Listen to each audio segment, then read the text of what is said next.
बिलासपुर के गुरु घासीदास केंद्रीय विश्वविद्यालय के एनएसएस कैंप में हिंदू छात्र से जबरन नमाज पढ़ाए जाने के मामले में जांच जारी है। बुधवार को छात्रों के प्रदर्शन के बाद विश्वविद्यालय प्रबंधन ने 48 घंटे में जांच पूरी करने की बात कही थी, लेकिन इस जांच को लेकर भी कई सवालिया निशान खड़े होने लगे हैं। देखिए रिपोर्ट। सामाजिक सौहार्द के लिए जाने वाले छत्तीसगढ़ में इन दिनों सांप्रदायिक रंग दिखाई पड़ने लगे हैं। इसकी शुरुआत कई माह पहले कवर्धा साजा क्षेत्र में हिंदू और मुस्लिम समुदाय के बीच हुए खूनी संघर्ष से हो चुकी है। छत्तीसगढ़ का सबसे प्रतिष्ठित शैक्षणिक संस्थान भी अब इससे अछूता नहीं रहा। बिलासपुर स्थित गुरु घासीदास केंद्रीय विश्वविद्यालय में हिंदू छात्रों से जबरदस्ती नमाज पढ़वाने का मामला इन दिनों गरमाया हुआ है। पूरे मामले में छात्रों का आरोप है कि 26 मार्च से 1 अप्रैल तक आयोजित एनएसएस कैंप में 30 मार्च को ईद के दिन हिंदू छात्राओं को दबाव बनाकर जबरदस्ती नमाज पढ़वाई गई।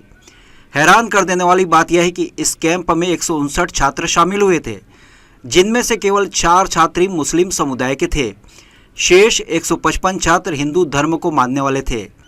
एक और हैरान करने वाली बात यह भी है कि किस कैंप में शामिल एनएसएस कोऑर्डिनेटर और कोई भी प्रोग्राम ऑफिसर भी मुस्लिम समाज से नहीं आते।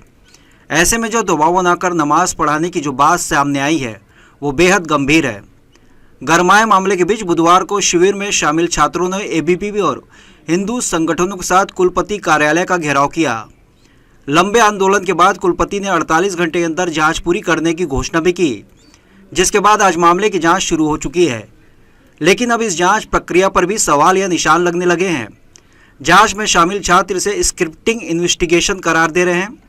छात्रों का आरोप है कि इंडिविजुअली चर्चा के स्थान पर सभी छात्रों से सामूहिक रूप से चर्चा की गई। पहले से तय बिंदुओं पर भी सवाल किए गए।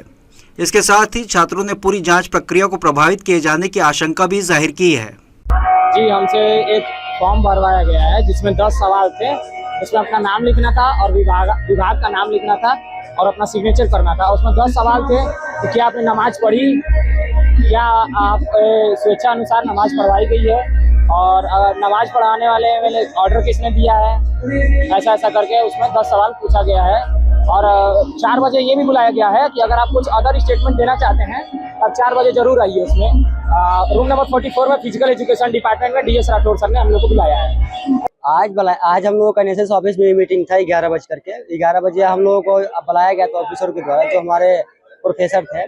उन्होंने बोला कि आप लोगों का मीटिंग है, जो भी कुछ हुआ है एनएसएस में आप लोगों को वहाँ पे कुछ बोलना है। लेकिन वहाँ पे देखा गया है कि स्क्रिप्ट दिया गया था, जिस स्क्रिप्ट में हम लोग उसमें सिर्फ लिखा गया था कि क्या आप वॉलंटियर हैं। जितना भी स्क्रिप्ट में किया था उसमें नो यस करके अपना ओपिनियन देना था उसमें। और उसमें ये भी बताया गया था किसी को इंडिविजुअल नहीं बुलाया गया है कि आप इंडिविजुअल किसी से पूछा गया है। उसमें जो भी क्रॉस क्वेश्चन था उसी में सबके साथ में पूछा गया है। कुछ बच्चे थे, वॉलंटियर थे, लीडर थे, बोल रहे थे कि हम नमाज नहीं कराया गया है। कुछ लोग बोल रहे हैं कि हम लोग नमाज नहीं किए हैं, और कुछ लोग बोल रहे हैं कि हम लोग नमाज किए हैं। जो बोल रहे हैं कि नमाज किए हैं, जिसमें 4 बंदे जो नमाज करवाए थे वो खुद बोल रहे हैं कि नहीं हम लोग नमाज करवाए हैं। और जो बोल रहे हैं लीडर, जो हमारे लीडर हैं, वो बोल रहे हैं कि नमाज नहीं कराया गया। और जाहिर सी बात है, फिर सर बोले हैं कि आप लोगों का 4 बजे फिर जिसको भी अगर जिसको पर्सनली अपना ओपिनियन देना है तो हमारे ऑफिस में आ सकता है। छात्रों ने बताया कि जब पूछताछ के लिए उन्हें बुलाया गया तब वहां उनसे एक फॉर्म भरवाया गया, जिसमें पहले से कुछ सवाल लिखे हुए थे और इसके बाद रैंडम तरीके से किसी से भी सवाल पूछा गया, जिससे जांच की पारदर्शिता पर सवाल खड़े हो रहे हैं। विश्वविद्यालय प्रबंधन का कहना है कि इस पर आप कुछ भी कह पाना उचित नहीं है। जब जांच पूरी होगी तभी दोषी तय पर कार्रवाई की जाएगी। दूसरी ओर विश्वविद्यालय प्रबंधन ने मामले को गरमाता देख NSS coordinator doctor Dilip Jha और अन्य 12 विभागों के प्रोग्राम ऑफिसर को भारमुक्त कर दिया है। हालांकि प्रबंधन का कहना है कि इस कार्रवाई का विवाद से कोई लेना देना नहीं है।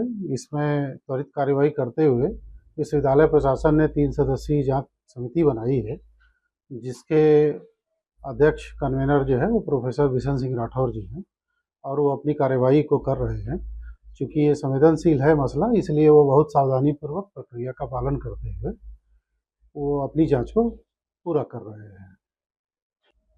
इस आरोप के बारे में कुछ टिप्पणी उचित नहीं है, मगर हम लोगों को जो ज्ञात है, पूरा विश्वविद्यालय तथ्य को जानने के लिए संकल्पित है कि वास्तव में क्या घटना हुई। उस घटना के अन्वेषण के लिए जो भी कार्रवाई होगी वो सब की जा रही है। इस मामले के गरमाने की शुरुआत छात्रों के थाने में शिकायत के बाद हुई थी। पुलिस ने इस पूरे मामले में विश्वविद्यालय प्रबंधन से जवाब मांगा था और अब जांच रिपोर्ट का इंतजार पुलिस भी कर रही है। लेकिन अब जांच पर लग रहे सवालिया निशान ने जांच रिपोर्ट को भी शक के दायरे में लाकर खड़ा कर दिया है। जी न्यूज़ के लिए कैमरामैन मनीष पॉल के साथ आलोक अग्रवाल की रिपोर्ट।